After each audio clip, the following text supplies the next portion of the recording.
Begins your review for determinants and Cramers rule.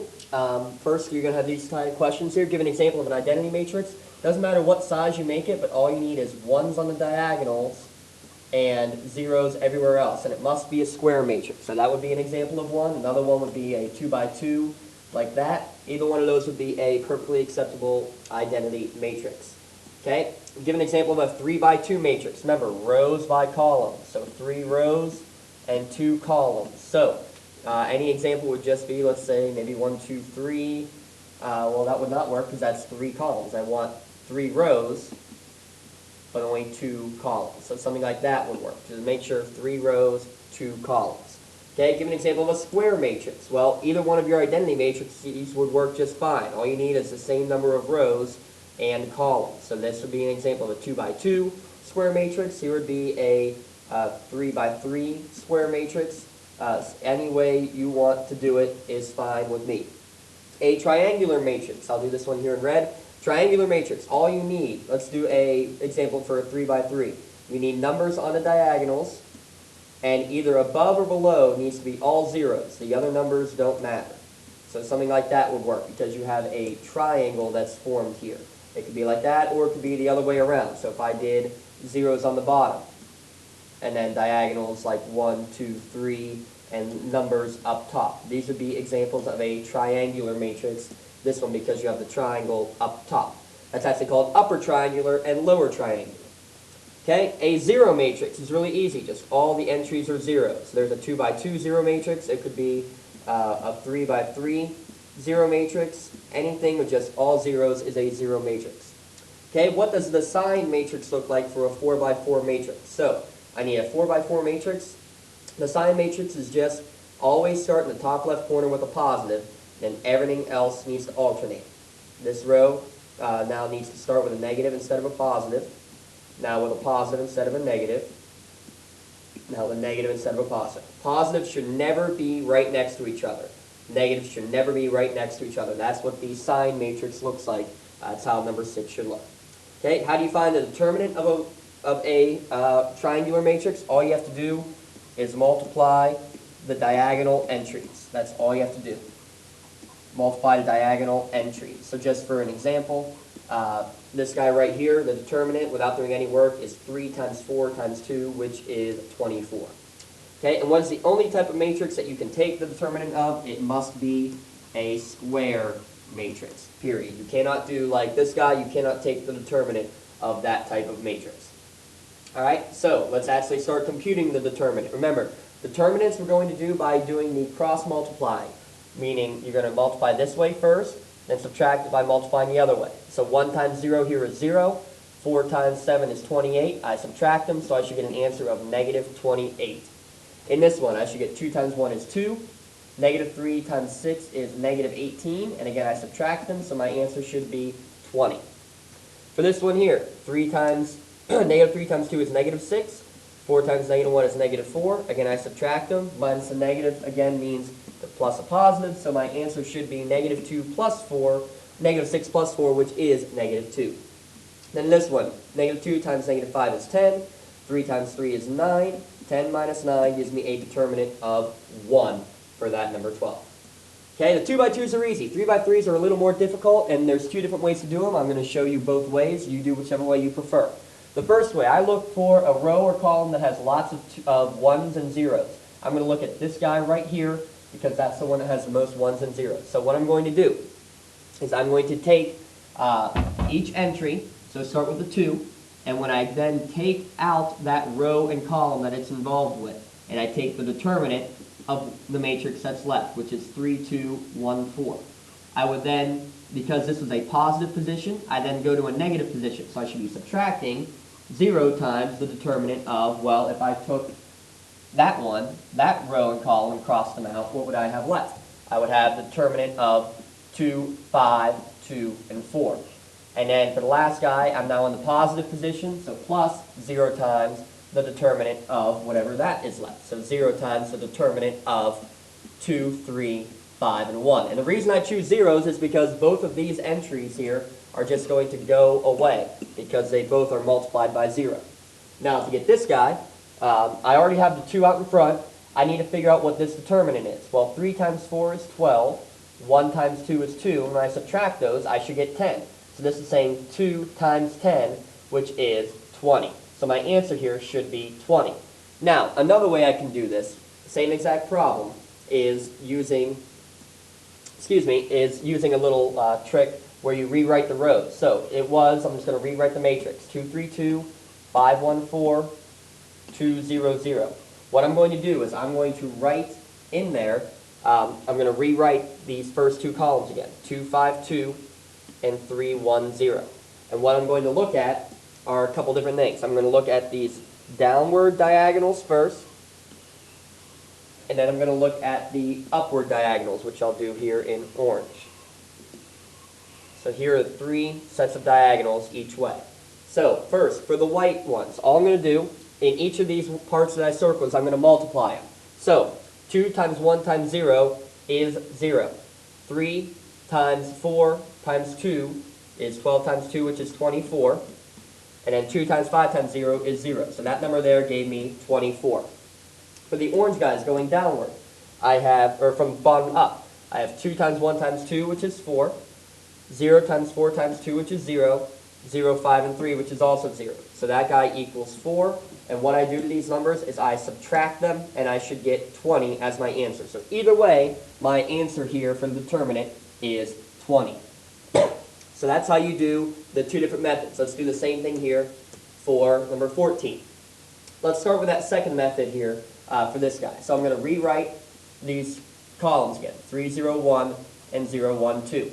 And what I'm going to do, again, let's make my 2 sets of columns. I'll first do this guy in white, or my diagonals I should say, and then my upwards in orange. So there's 1, 2, and 3. Alright, so what I should look at for the white downward diagonals, 3 times 1 times 0 is 0. This guy's also 0, and this guy's also 0. So I get 0 on the downwards. As I go up, I get 1 times 1 times 1, which is 1. 2 times 4 times 3, which is 8 times 3 is 24. And then these guys become 0, so that equals 25. So I subtract these numbers, my determinant should be a negative 25. Let's check it using the other method. So let me get these guys out of here so we can see a little bit better. Going with our other method here, I'm going to first look at whatever row or column has the most zeros and ones to work with. Well, none of them really look that great, so I'm going to just say I'm going to do that first row right there. Okay? We'll start with the 3. So this should equal 3 times the determinant of, if I cross out that row and column that the 3 is in, whatever matrix is left, 1, 4, 2, 0. Okay? Now I'm in a negative position when I move over to the 2 here, or to the 0 I mean. So it should be minus 0 times the determinant of, well, what's left? 0, 4, 1, 0. Don't care too much about what's left because it's going to go away anyway, because this guy's going to multiply to equal 0. Okay? Then for the last step, I'm going to move over here, looking at the 1 now. So it's in a positive position, so it's going to stay positive, and it'll be times the determinant of what's left, 0, 1, 1, 2. So let's find each one of these determinants. So this is going to be 3 times whatever this determinant is. 1 times 0 is 0, 2 times 4 is 8, so 0 minus 8 is negative 8. This guy became 0, that's fine. And then this one, 0 times 2 is 0, 1, excuse me, 1 times 1 is 1, so 0 minus 1 is negative 1. So this here is 1 times negative 1. So this gives me 24 plus 0 plus negative 1, which gives me an answer of negative 25, same as we got up here. So 2 different methods to do that kind of determinant. All right, moving forward still. Okay, these ones look pretty ugly, but they really aren't too difficult at all. So for number 15, for example, what I can notice right away is I have an upper triangular matrix here, because everything up there is good, everything below the diagonal is all zeros. That means all I have to look at are my diagonal entries here. So all I have to do is multiply those diagonal entries as a result. So if I can look here and see, my entries here on the diagonal are 1, 4, negative 2, 3, 1, and negative 1. So whatever those multiply to be, that should be my answer. So I should get 4 times 2 is 8, times 3 is 24. I have 2 negatives, so that means my answer should be a positive 24. All right, number 16 is a little bit more cumbersome here. Let's give ourselves a little more room. Okay? What I'm going to look at mainly is using our first strategy, where I'm going to pick a row or a column that has lots of zeros in it, mainly that one right there. So that'll be equal to 2 times the determinant of the matrix that's left. And what's left is I take out that row, that column, and I have 0, 0, 0, 3, 1, 0, 0, negative 2, 3, 1, 1, negative 4, and 1, 2, 4, 0.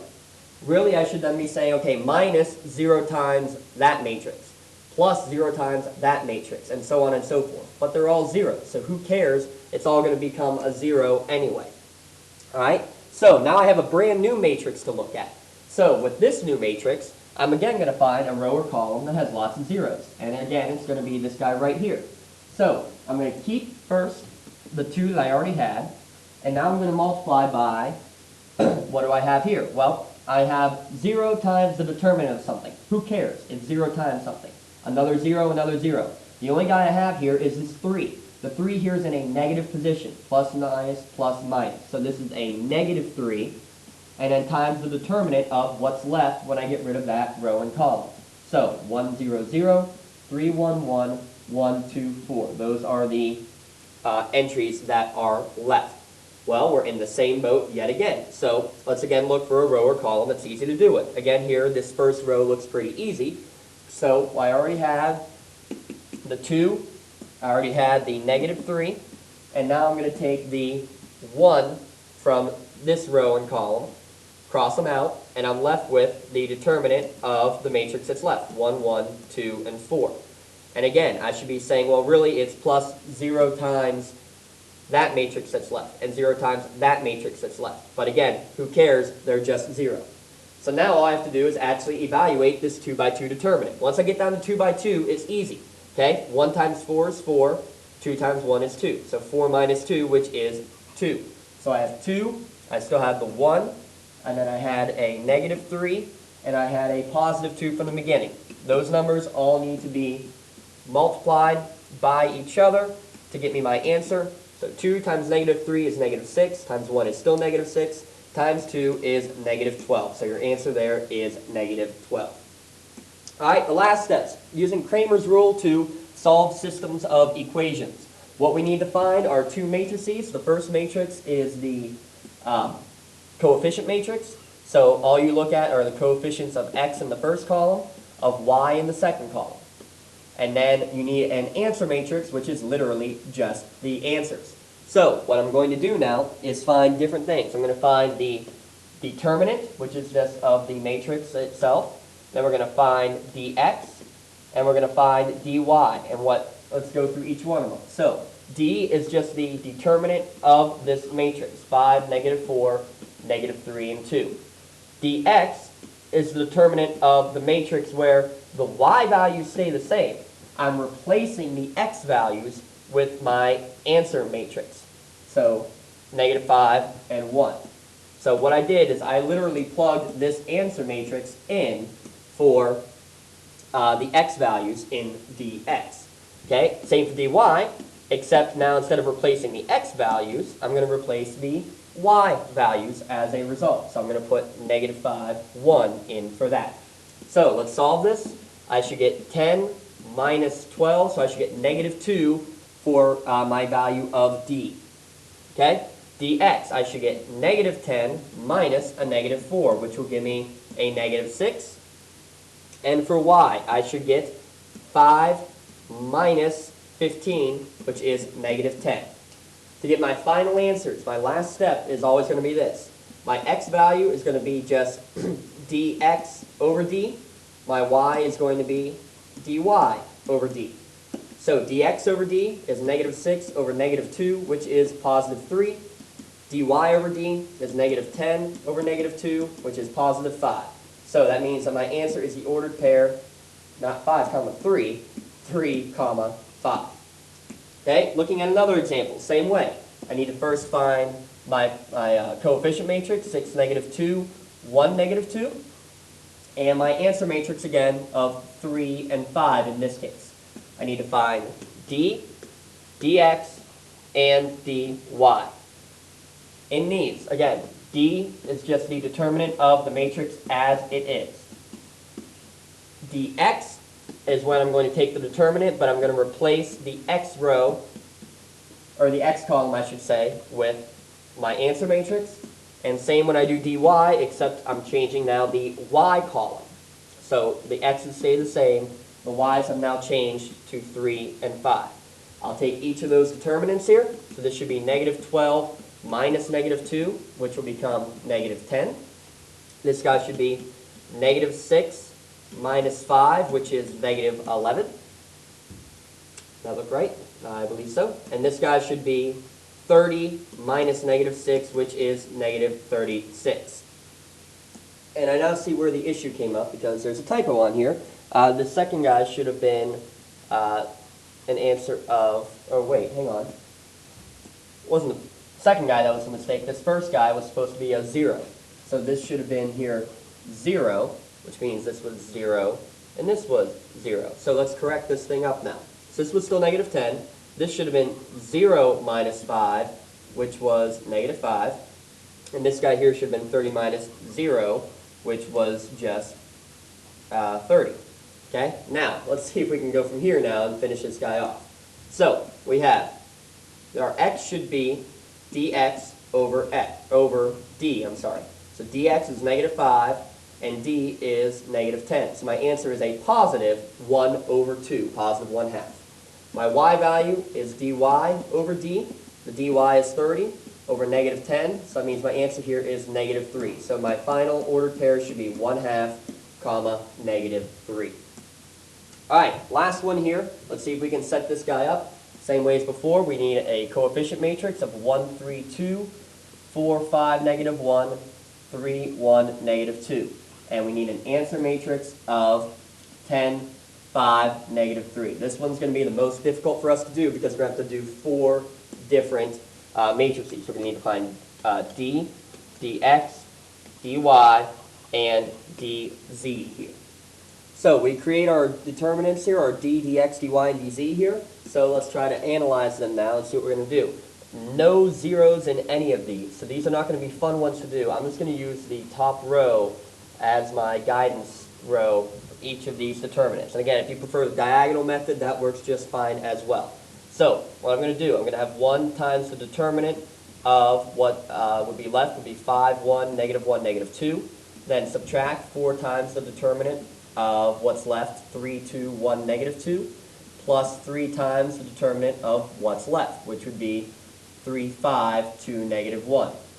Okay, when I do this multiplication, these determinants, I should get 1 times negative 9.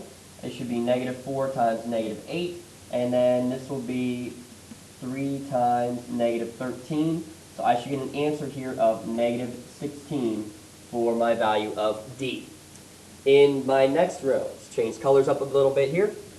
Same thing, I'll have 10 times the determinant of what's left, which would be 5, 1, negative 1, 2, minus 4 times the determinant of, still again, what is left. So it would be 5, 1, negative 3, 2, and then plus 3 determinant of what's left, 5, 5, negative 3, negative 1.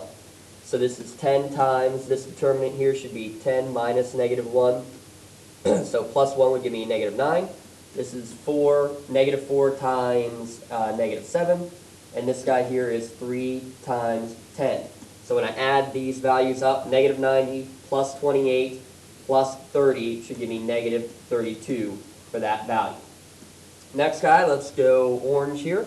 I'll have 1 times determinant of what's left. So that'll be this bottom corner, 5, 1, negative 3, negative 2. Minus 10 determinant of what's left, which is 3, 1, 2, negative 2. And plus 3 times determinant of what left, 3, 5, 2, negative 3. So 1 times this determinant comes out to be negative 7. This determinant here in the middle comes out to be negative 8. And this determinant here in the end, negative 19. Add those values up and get 16 for my d of y. And the last guy to do is going to be 1 determinant of 5, 5, negative 1, 3, minus 4 determinant of 3, 5, 2, 3, and plus 10 determinant of 3, 5, 2, negative 1. So 1 times this determinant, which is negative 10, 4 times this determinant, which is negative 19, 10 times this determinant, which is negative 13. You add those up and get negative 64. So, to get my final answers here, no, I'm not done yet. No, don't expect it to be quite this chaotic. There'll be a lot more zeros to make your determinants a lot easier for this guy. So, my x is going to be my dx over x, so negative 32 over negative 16, which is a positive 2. Y will be dy, which is 16, over d, which is negative 16, so negative 1. And z will be dz, negative 64, over my d, negative 16. So I should get a positive 4 for that. So my ordered triple, 2, negative 1, 4 as your final answer. There you have it. Best of luck. There will be a few more zeros, so this won't be as bad. Make sure you understand, especially the page at the beginning, and make sure how to take all of these different determinants. Best of luck to you.